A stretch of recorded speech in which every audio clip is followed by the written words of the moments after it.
나의 사랑, 너는 어여쁘고 아무 흠이 없구나. 하나님의 말씀입니다. 하나님께 감사합니다. 성경에는 수많은 노래들이 있습니다. 아가서도 노래입니다.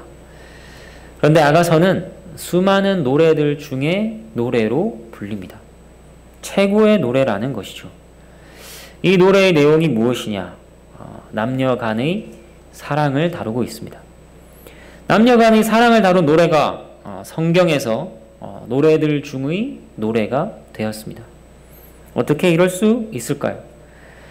성경이 사랑을 가르친다고 하지만 어떻게 남녀 간의 사랑 노래가 이렇게 높임을 받을 수 있을까요? 그것은 남녀 사이에 있는 사랑을 만드신 분 때문입니다. 남녀의 사랑은 단순히 남녀 사이에서 갑자기 불이 붙어서 이루어진 것이 아닙니다. 각각 다른 두 남녀가 서로에게 빠지고 사랑하며 하나가 되도록 고안하신 분은 하나님이십니다.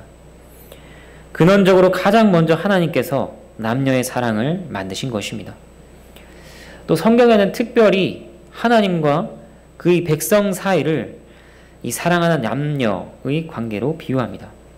하나님은 신랑이시고 그 백성은 신부로 묘사됩니다. 그렇기 때문에 아가서도 남녀의 사랑 노래이지만 성령의 영감으로 기록된 하나님과 그 백성의 사랑 노래라고 할 수 있습니다.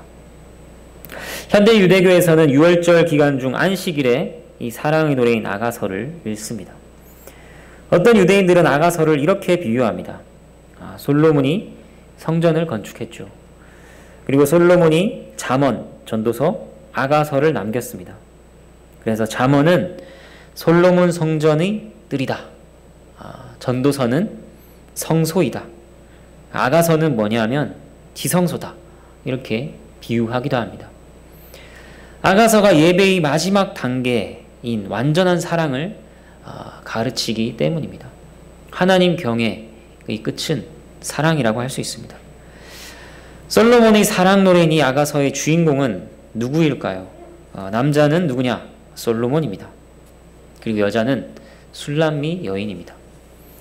어떤 학자들은 솔로몬과 술람미 여인 외에 목자를 한 명 더 추가합니다. 그래서 아가서의 주인공을 3명으로 봅니다. 삼각관계가 되는 것이죠. 하지만 그렇게 되면 솔로몬은 목동의 손에서 사랑하는 연인을 빼앗는 악인 역할을 하게 됩니다. 자신을 악인으로 등장시키는 노래라는 것은 이상한 것입니다. 그렇기 때문에 아가서에 나오는 목자는 솔로몬 자신으로 보는 것이 자연스럽습니다. 포슨이라는 신학자는 아가서를 통해 솔로몬과 술람미 여인의 이야기를 정리했는데요. 노래가 아니라 이야기로 아가서를 살피면 또 새롭게 다가옵니다. 이야기는 이렇습니다. 술람미 여인은 왕이 통치하는 땅에서 포도원을 맡아 일하는 농부의 딸이었습니다. 어느 날 솔로몬 왕은 휴가로 그 포도원에 가서 편한 차림으로 며칠 동안 머무릅니다. 편하게 농사도 짓고 자연도 관찰하고 일하는 사람들도 살폈습니다. 그러던 중 술람미 여인을 발견합니다. 두 사람이 서로 사랑에 빠진 것이죠. 그 전까지 이 여인의 삶은 매우 고단했습니다. 부당한 대우를 받으며 그저 형제들을 위해서 뜨거운 태양 아래 땀을 뻘뻘 흘리며 일했습니다. 그녀는 마치 하인처럼 일하고 또 일했습니다. 얼굴과 피부가 타서 검게 될 정도였습니다. 그런 상황에서 이 남자와 사랑에 빠진 것입니다. 남자는 나흘이 지나자 청혼을 합니다. 하지만 이 여인은 그가 누구인지 정확히 알지 못했습니다. 솔로몬이 자신의 신분에 대해서 침묵했기 때문입니다. 그리고 아쉽게도 남자는 다음날 떠나야만 했습니다. 여인은 청혼하는 남자가 언제 돌아올까, 돌아오지 않는 건 아닌가 걱정에 밤마다 설칩니다.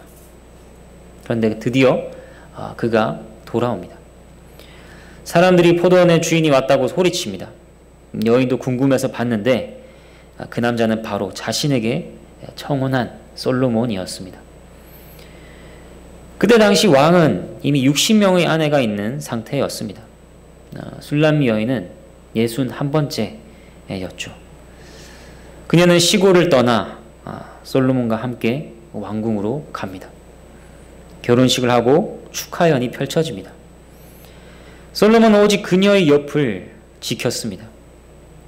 그녀의 주변에는 희고 아름다운 여인들이 가득했습니다. 그것을 보고 그녀는 열등감에 빠집니다. 다른 왕후들과 자신을 비교하면서 그 열등감이 점점 커져갔습니다. 시골로 돌아가고 싶은 마음도 생겼습니다. 하지만 솔로몬 여인에게 자신과 함께 왕궁에서 백성을 섬기자고 합니다. 솔로몬은 그녀가 가시나무 가운데 있는 백합화와 같다 고백합니다. 그렇게 완전한 사랑의 마음을 전합니다. 이것이 아가서의 줄거리입니다. 아가서의 흐름이 이렇습니다. 남녀가 사랑에 빠지고 사랑이 자라고 결혼하게 되고 위기를 맞이합니다. 그 과정에서 사랑이 성숙하고 마지막에 그 사랑이 완성되는 것입니다. 오늘 본문은 어떠한 장면이냐?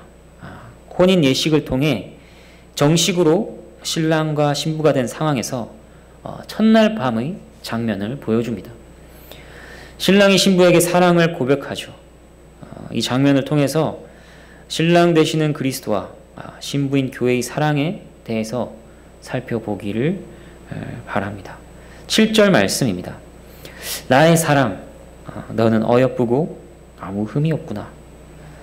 결혼식을 끝낸 솔로몬은 방에서 사랑하는 여인을 향유하고 있습니다. 솔로몬 왕이 신부를 살피며 감탄하는 일은 4장 1절부터 이미 시작된 일이었습니다. 그녀의 눈, 그녀의 머리카락, 그녀의 이, 입술, 뺨, 목, 가슴 하나하나 그 모든 아름다움을 노래하다 7절에서 이렇게 감탄이 터져 나오는 것입니다. 아름답다, 흠이 없다. 흠이 없다는 이 말은 이 단어는 제사장이나 희생제물에서 많이 사용되는 단어입니다. 신부의 아름다움이 하나님께 드리기에 흠이 없을 정도라는 것이죠. 이 여인이 정말 그 정도로 아무런 흠 없이 아름다웠을까요? 성경에는 수많은 아름다운 여인들이 나옵니다. 그들보다 더 특별히 술람미 여인이 아름다웠을까요? 그것이 아닙니다.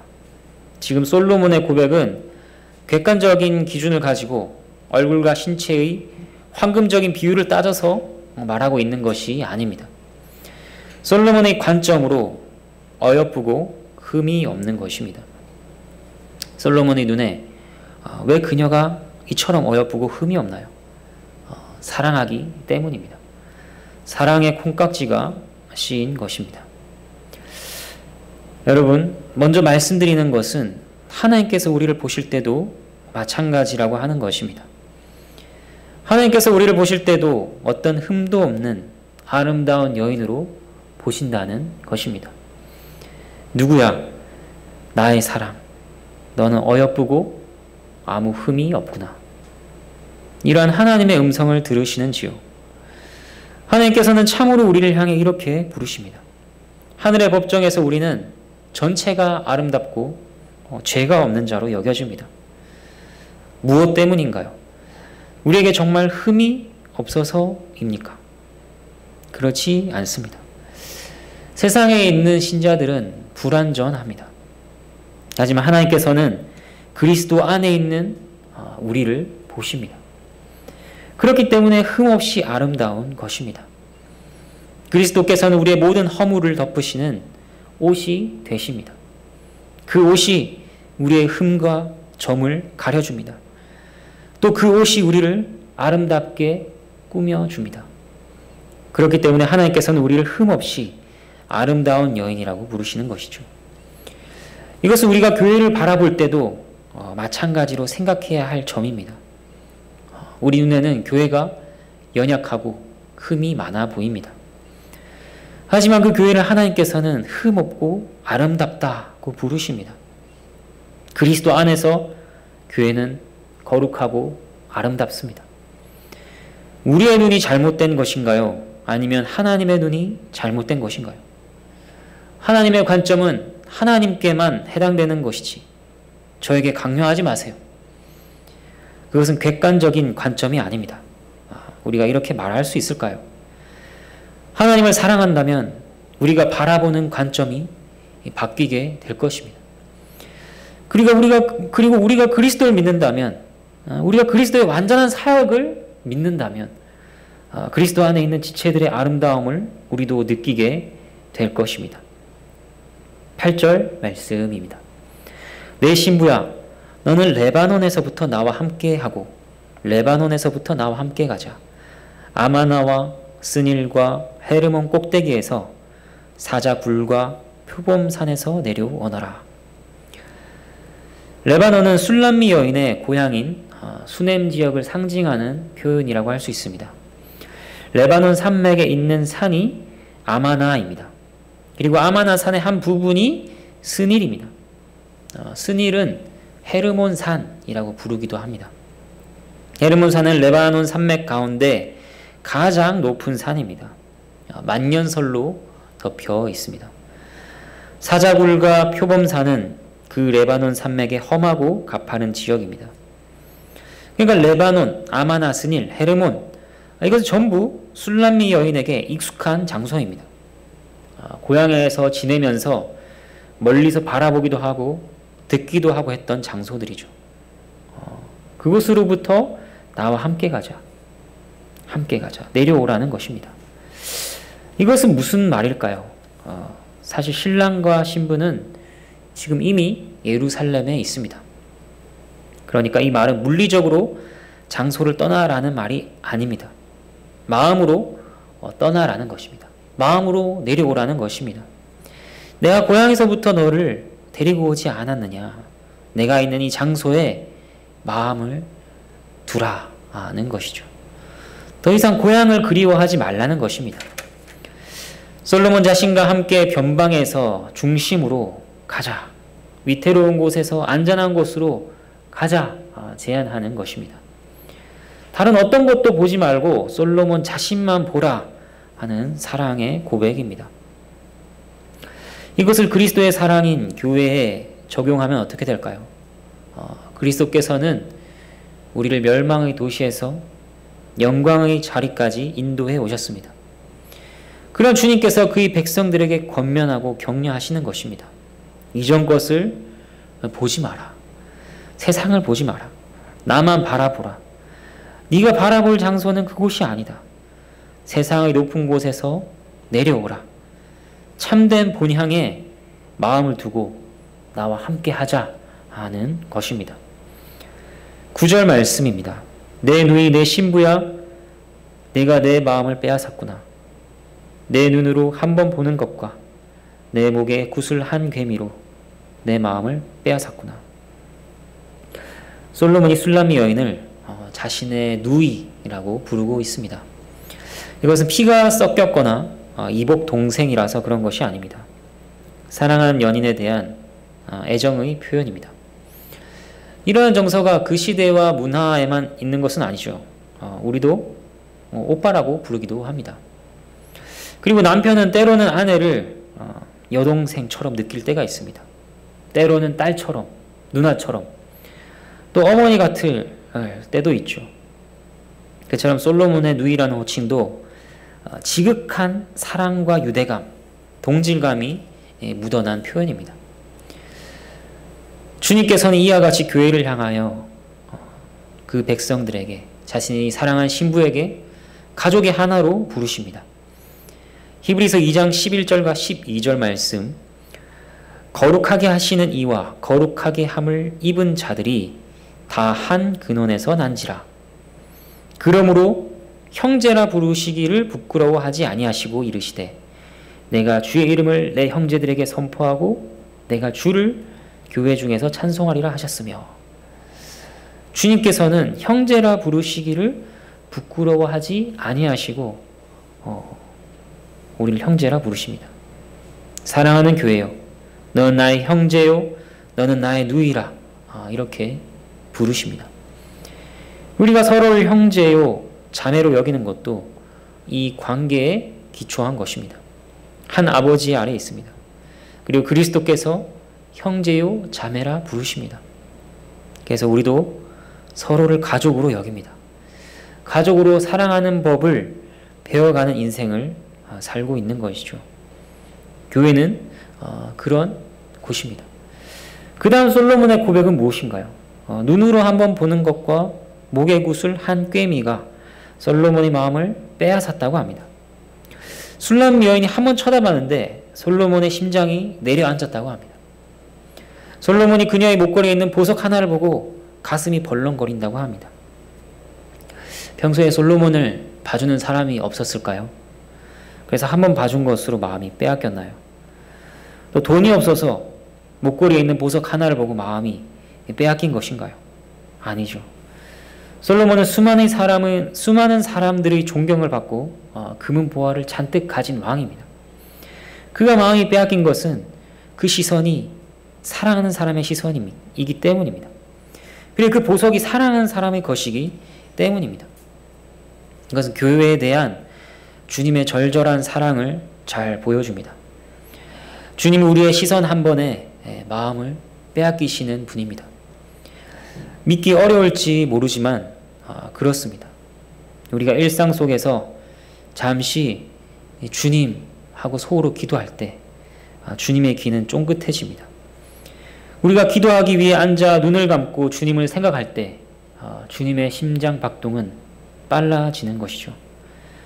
목걸이는 무엇인가요? 잘 보이기 위해 치장하는 것입니다. 우리가 주님께 잘 보이려고 꾸민다면 다른 말로 해서 주님을 기쁘시게 해드리기 위해서 어떤 것을 시도한다면 주님의 마음은 금방 빼앗겨 버립니다. 그것이 줄에 매달린 아무것도 아닌 것처럼 보이는 작은 보석이라 할지라도 세상의 모든 보화를 가지신 하나님께서는 그 작은 보석 하나에 마음을 빼앗기십니다. 왜 그럴까요? 사랑하시기 때문입니다. 그 사랑이 그렇게 진실되고 뜨겁기 때문입니다. 그렇기 때문에 우리가 하나님께 드리는 잠시의 기도도 결코 작은 것이 아닙니다. 하나님을 사랑하는 마음으로 시도하는 모든 작은 것들도 아무것도 아닌 게 아닙니다. 하늘의 하나님과 교통이 이루어지는 일이고 그분의 마음을 빼앗는 것입니다. 10절 보도록 하겠습니다. 내 누이 내 신부야 내 사랑이 어찌 그리 아름다운지 내 사랑은 포도주보다 진하고 내 기름의 향기는 각양 향품보다 향기롭구나. 솔로몬은 신부의 사랑을 노래합니다. 내 마음이 이처럼 뜨겁고 강렬한데 이것이 짝사랑이 아니구나. 너도 나를 사랑하는구나. 그 사랑이 나를 얼마나 기쁘게 하는지 모르겠다. 고백하는 것이죠. 남녀의 사랑이 아름답고 복될 때는 서로가 사랑할 때입니다. 한쪽은 사랑하는데 다른 한쪽은 사랑하지 않으면 비극입니다. 솔로몬은 신부의 사랑을 포도주와 향기에 비유합니다. 입과 코로 즐길 수 있는 그 감각은 신부의 사랑에 비할 때가 못 된다고 고백합니다. 하나님과 교회의 사랑은 이렇습니다. 그리스도께서 교회를 사랑하십니다. 하지만 그 사랑은 일방통행이 아닙니다. 교회도 그리스도를 사랑합니다.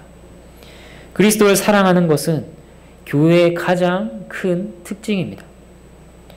하지만 그렇다고 해서 그 사랑이 얼마나 대단한 것일까요? 하나님께서는 마음을 다하고 목숨을 다하고 뜻을 다하고 힘을 다하여 하나님을 사랑하라 하셨습니다. 이 기준에 비추어 본다면 우리의 사랑은 얼마나 부끄럽고 미약한 것인가요? 하지만 그 사랑을 아름답게 받으십니다. 그 사랑이 하나님의 마음을 흡족하게 한다고 말씀하십니다. 왜 그럴까요? 그가 그리스도 안에서 우리를 사랑하시기 때문입니다. 11절 말씀입니다. 내 신부야 내 입술에서는 꿀방울이 떨어지고 내 혀 밑에는 꿀과 젖이 있고 내 의복의 향기는 레바논의 향기 같구나. 왜 입술과 혀를 얘기하는 걸까요? 신랑과 신부가 입맞춤을 하고 있습니다. 첫날 밤의 입맞춤이 얼마나 황홀한가 그 달콤함을 노래합니다. 그리고 솔로몬은 그녀의 옷에서 나는 향기조차 잊을 수가 없습니다. 입맞춤은 상대와 가장 가까운 상태를 보여주는 행동이죠. 입을 맞추면서 거리두기를 하는 것은 불가능한 일입니다. 가장 밀접해 있는 모습입니다. 하나님께서는 이처럼 그의 백성과 가까이 있는 것을 기뻐하십니다. 그리고 그 백성과 입 맞추시고 그 입이 달다고 하시는데, 그 입이 달콤한 것은 백성들의 입에 말씀이 담겨 있을 때입니다. 이게 무슨 말일까요? 시편 19편 9절과 10절입니다. 여호와를 경외하는 도는 정결하여 영원까지 이르고 여호와의 법도 진실하여 다 의로우니 금 곧 많은 순금보다 더 사모할 것이며 꿀과 송이꿀보다 더 달도다. 여호와의 도와 법은 꿀과 송이꿀보다 더 달콤합니다. 성경의 수많은 저자들이 하나님의 말씀의 달콤함에 대해서 고백합니다. 하나님께서는 송이꿀보다 더 달콤한 주님의 말씀을 그 백성들이 입에 먹이십니다. 그리고 그 입에 입 맞추시며 기뻐하시는 것이죠. 교회는 항상 주의 말씀을 입에 머금고 있어야 합니다. 말씀을 읽고 묵상하고 되뇌이는 것입니다. 앵무새나 기계처럼 입에서 말씀이 튀어나오는 것이 아닙니다. 매사의 말 속에 하나님의 말씀이 녹아 있는 것입니다. 골로새서 4장 6절의 말씀과 같이 우리의 말을 항상 은혜 가운데 소금으로 맛을 냄과 같이 해야 하는 것이죠. 다음으로 하나님께 향기로운 교회의 옷은 무엇일까요? 계시록 19장 7절 8절입니다.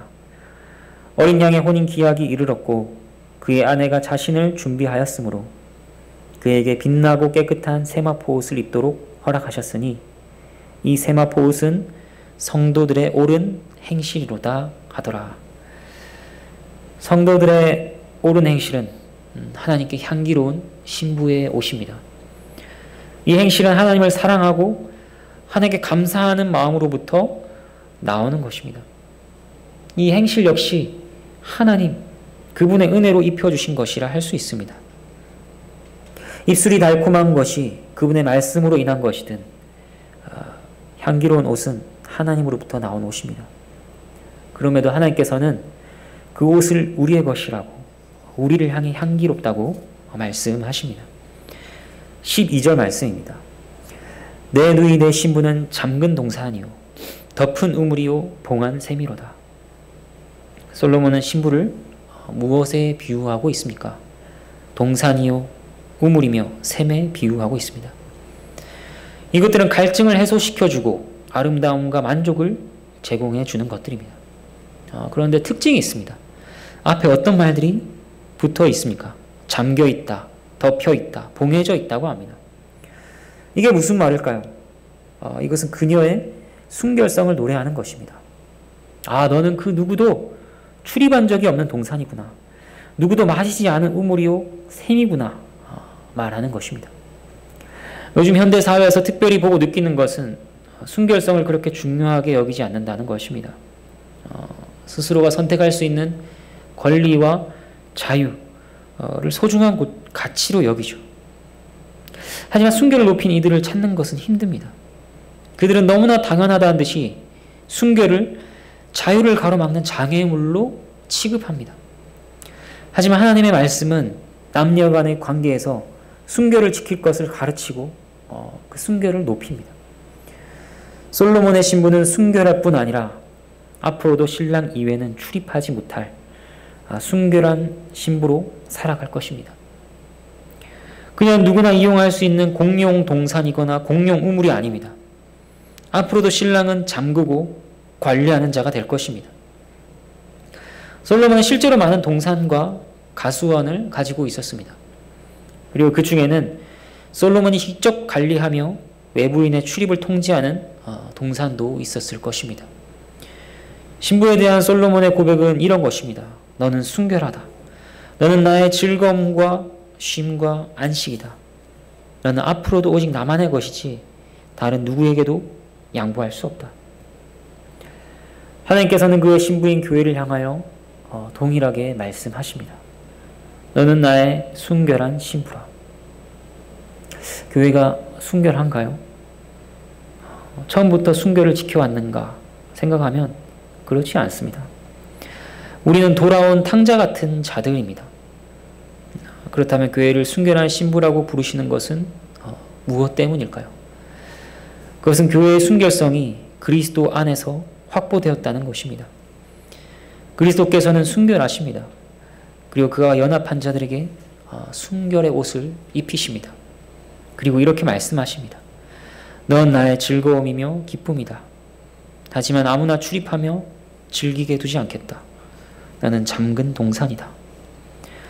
이 말씀은 교회의 출입권, 소유권, 통치권 등 모든 권리가 하나님께 있다는 것입니다. 신부인 교회는 하나님의 것입니다. 나 외에 다른 신들을 너에게 두지 말라. 나는 질투하는 하나님이라. 하나님께서 말씀하십니다. 그리고 그분은 또한 당신께서 우리의 것이라고 말씀하시기도 하십니다. 신랑과 신부의 관계는 그런 것입니다. 너는 나의 것, 하지만 나는 나의 것이 아닙니다. 너는 나의 것, 나는 너의 것이라고 합니다. 서로가 서로를 소유하는 것입니다. 너는 나의 잠근 동산, 나도 너의 잠근 동산이다 말씀하시는 것이죠. 그리고 잠근 동산에는 또 다른 의미도 있습니다. 그것은 보호입니다. 잠그는 이유는 자신만 누리기 위해서이죠. 하지만 다른 한편으로는 들짐승이나 외부 사람들로부터 훼손되는 것을 방지하기 위해서입니다. 그처럼 소중한 것입니다. 아무나 그것을 망치게 둘 수 없다는 것입니다. 하나님께서는 교회를 보호하시고 관리하십니다. 교회가 그분의 것이며 교회는 그분에게 너무나도 소중한 것입니다. 때로는 온갖 여우와 늑대가 동산을 망치는 것처럼 보이는 때도 있습니다. 하지만 하나님은 그때도 여전히 교회를 다스리시고 지키고 계십니다. 13절과 14절입니다. 내게서 나는 것은 성려나무와 각종 아름다운 과수와 고벨하와 나도풀과 나도와 번홍화와 창포와 개수와 각종 유향목과 몰약과 침향과 모든 귀한 향품이요. 솔로몬은 견줄 자가 없을 정도로 박식한 동식물학자였습니다. 그의 지혜라고 하는 것은 장르불문이었습니다. 그런 솔로몬이 신부란 동산에 있는 온갖 열매들과 꽃, 나무를 열거합니다. 이것들은 모두 이스라엘에서 귀한 식물로 여겨진 것들입니다. 고급 향료의 원료가 되는 식물들이죠. 일반적인 정원에서는 찾아보기 힘든 고귀한 것들이었습니다. 신부와 그에게 속한 것들을 극찬하는 것입니다. 하나님께서는 교회라는 동산에 열리는 열매들을 그렇게 보십니다. 이 열매들을 보라. 이것은 일반적으로는 보기가 힘든 것들이다. 아름답고 귀하고 향기로우며 매우 귀한 것들이다. 그렇게 말씀하십니다. 이 열매들이 무엇일까요? 하나님의 감탄을 자아내게 만드는 열매들은 성령께서 우리 안에 맺으시는 열매들입니다.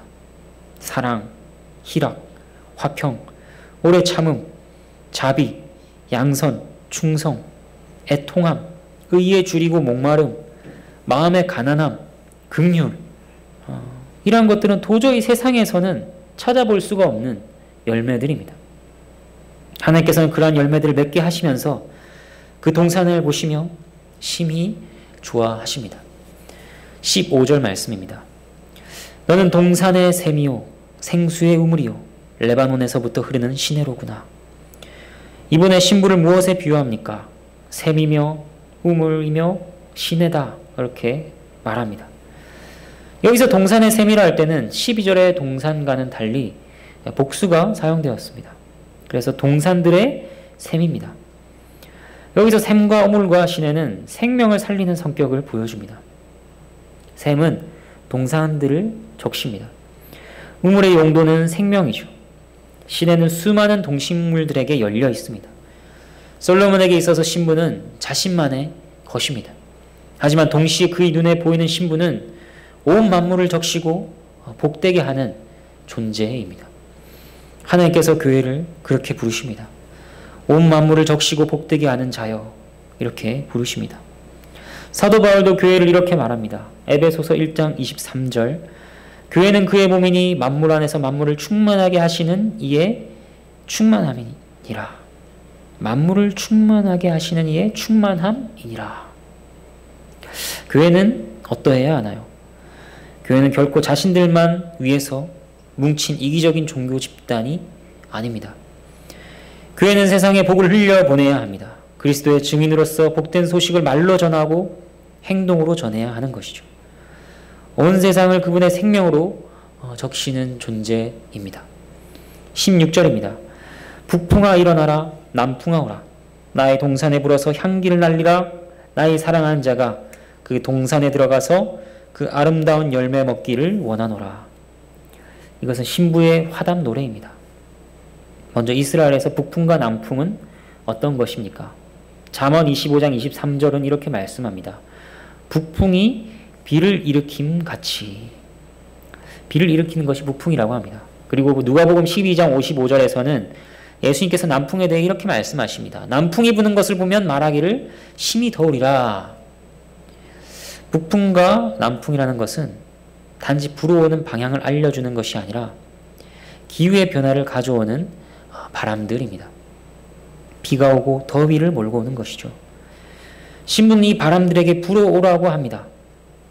왜냐하면 이 바람들이 자신의 향기를 퍼뜨리기 때문입니다.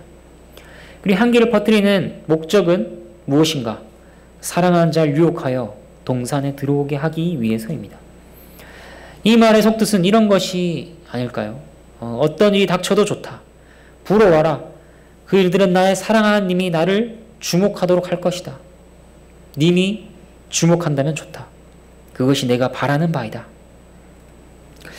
교회는 때로는 북풍을 맞고 때로는 남풍을 맞습니다. 비를 맞기도 하고 더위를 겪기도 합니다. 근데 그 모든 일들 속에서 교회는 그 일들을 통해 하나님의 사랑을 받기를 소망합니다. 이 일로 하나님을 더 알게 된다면 좋겠구나. 이 일로 하나님의 사랑을 더 잊게 되면 좋겠구나. 이 일로 하나님을 더 가까이 하게 되면 좋겠구나. 기도합니다. 그리고 그것은 단순히 소원에서 그치는 것이 아니라 하나님께서 그렇게 되도록 역사하십니다. 합력하여 선을 이룬다는 것은 그런 것입니다. 아가서 5장 1절입니다. 내 누이 내 신부야. 내가 내 동산에 들어와서 나의 몰약과 향 재료를 거두고 나의 꿀송이와 꿀을 먹고 내 포도주와 내 우유를 마셨으니 나의 친구들아 먹으라. 나의 사랑한 사람들아 많이 마시라. 첫날 밤이 지나갔습니다. 그리고 솔로몬이 노래합니다. 내 동산에 들어가서 거두고 먹고 마셨다. 그리고 결혼잔치 하객들에게 노래합니다. 먹고 마시자. 함께 기뻐하고 즐기자. 신랑의 만족과 기쁨이 끝나지 않은 것이죠. 은밀한 신랑과 신부의 사랑과 기쁨이 주변 사람들에게도 계속하여 퍼져갑니다. 이 장면은 하나님과 그의 백성들이 관계의 결실을 맺을 때 일어나는 일입니다. 성경은 죄인 한 사람이 회개하면 하나님의 천사들이 기뻐한다고 합니다. 또 하나님의 자녀들이 영광의 자유에 이르기까지 모든 피조물이 바라고 기다리고 있다고 합니다. 그리고 마지막 날이 이르면 모든 성도와 천사들, 모든 피조물과 온 우주가 어린 양의 혼인잔치를 기뻐하며 먹고 마실 것이라고 알려줍니다. 하나님께서는 이 혼인잔치에 참석하도록 사람들을 부르십니다. 말씀을 정리하겠습니다.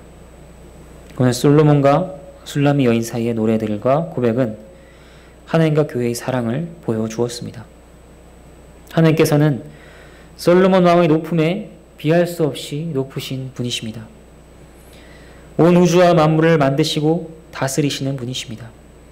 그분은 너무도 아름답고 향기롭고 즐거운 것들의 주인이십니다.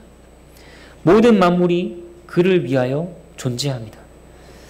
그러한 분께서 가난하고 연약하고 무지하고 비천한 죄인들을 향해 사랑을 고백하십니다.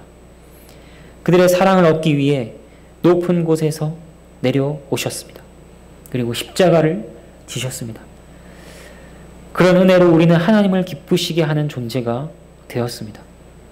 우리를 사랑하시고 흠없이 보시며 기뻐하신다는 것은 얼마나 놀라운 일입니까? 여러분, 우리가 이러한 사랑을 입었다면 어떤 일이 있어도 자신을 비관하지 마시길 바랍니다. 자신의 인생을 어둡게만 보고 슬퍼하거나 절망스럽게 여기지 마시길 바랍니다.